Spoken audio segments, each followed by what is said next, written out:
también van a tener la oportunidad de dirigirse a todos y al público en general. Pero las chimeneas de estas pasteras escupen toneladas de dioxinas, ¿no? Ahora, digamos, ha habido una lluvia, se midió la cantidad de plaguicidas que caían, bueno, un desastre. Nosotros no tenemos ni siquiera en Uruguay la capacidad de medir las dioxinas, que terminan en la pastura, ¿no? Y van a terminar en las vacas y en la leche y en todos esos lugares. Pero bueno, parece que eso a nadie le importa, ¿no?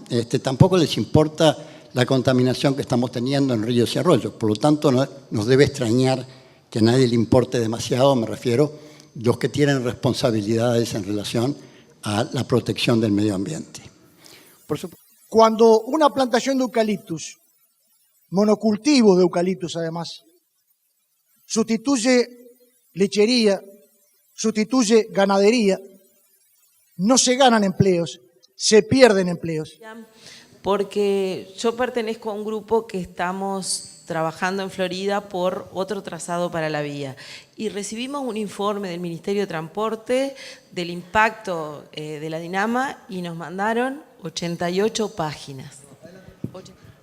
No, brevemente. En la primera audiencia, el doctor Pasquet se comprometió a llamar a integrantes del Poder Ejecutivo en régimen de comisión a efectos de hacerles unas cuantas preguntas relacionadas con el famoso acuerdo, que él quedó asombrado. Se le preguntó si no llegaban a ir o si no contestaban, ¿qué pasaba? Y bueno, porque la soberanía, ¿cómo la ejercemos sobre el país, sobre el territorio? La ejercemos a través del Estado. Hasta donde podemos, elegimos a quienes van a dictar las leyes y las políticas que se van a aplicar en ese territorio.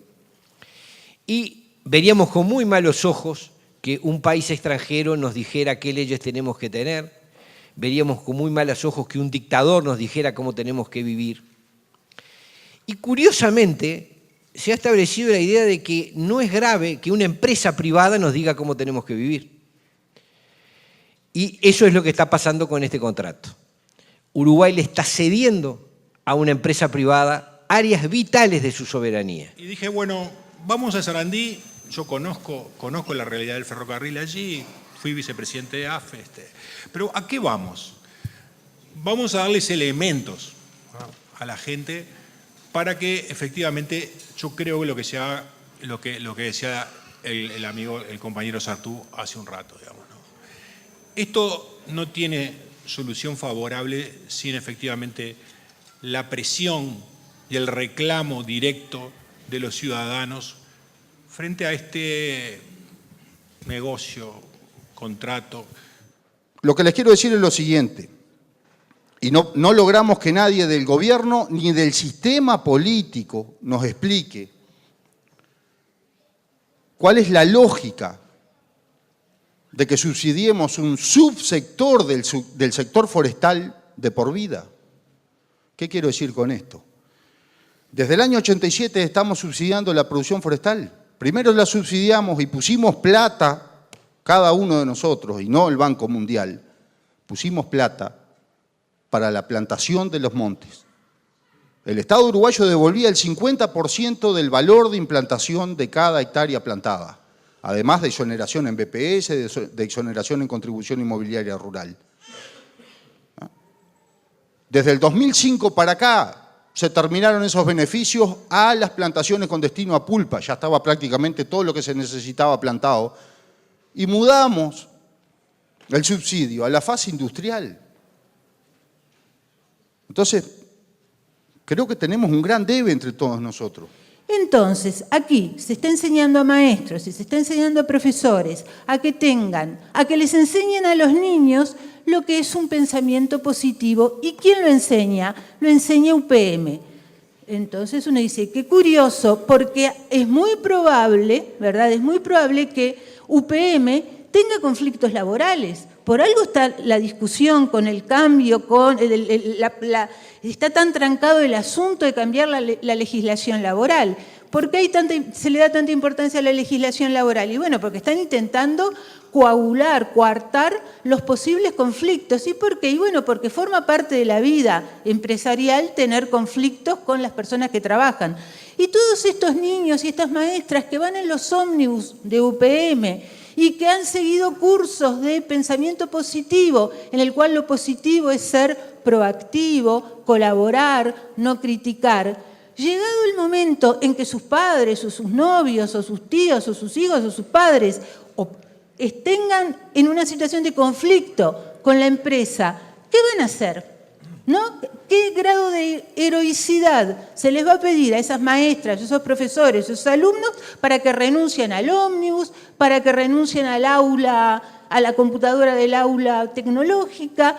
Entonces, se está poniendo a la población, se le está diciendo, bueno, ustedes o van a ser héroes o van a ser personas totalmente doblegadas, porque el Estado no los va a defender, no los está defendiendo ya.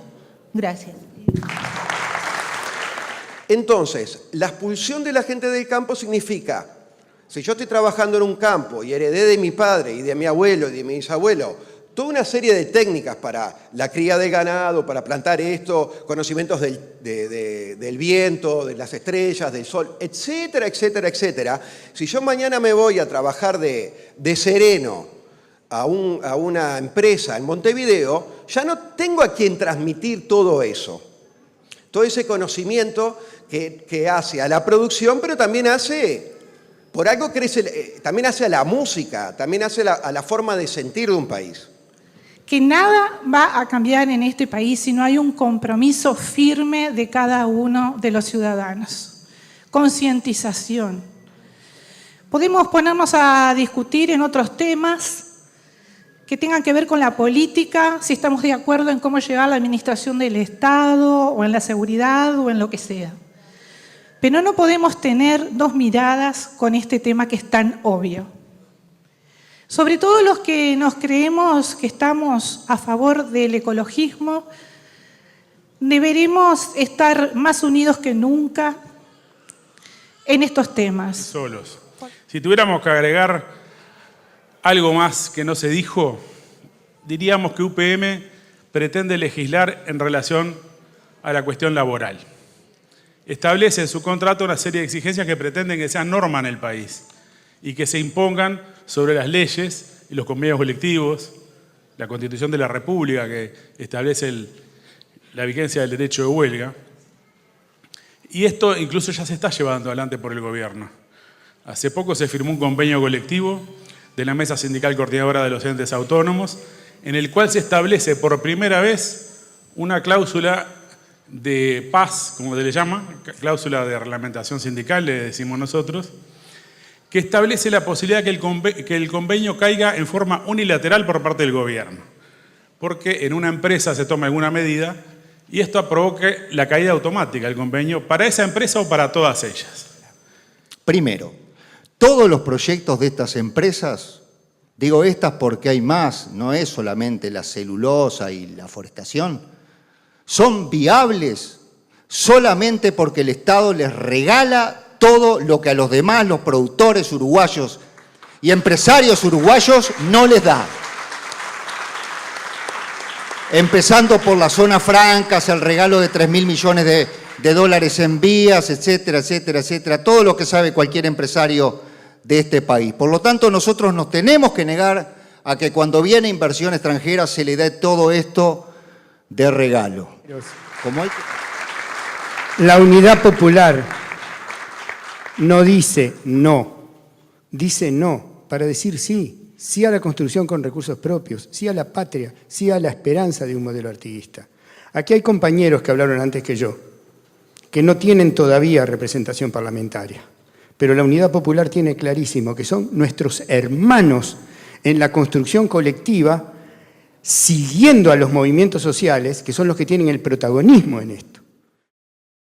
Cuando hablaba de la existencia de una verdadera oposición y no de esto que tenemos. Frente Amplio pro UPM, Partido Nacional pro UPM, Luis, como se hace decir ahora, Luis dijo que va a renegociar fake news, porque ahora salimos con las fake news. Falso, Luis. No se renegocia un contrato de inversión, porque los contratos de inversión tienen la estabilidad jurídica, el blindaje propio que los hace indestructibles, que se colocan por encima de la Constitución, de la voluntad popular, de la ley, de los jueces, de la Suprema Corte. Y ¿dónde hay que ir a discutir algo de eso? Al CIADI, que depende del Banco Mundial. Y ya sabemos cuál es el resultado. Buenas noches, vengo de San Gregorio de Polanco, estoy en Tacuarembó, soy pescador artesanal. Luego presento a Luis Torales, que es pescador de San Gregorio, del Río Negro. Conocemos bien, vengo por Movimiento de Tierra también, apoyo el Movimiento de Tierra y apoyarlo a que contra se reste esto.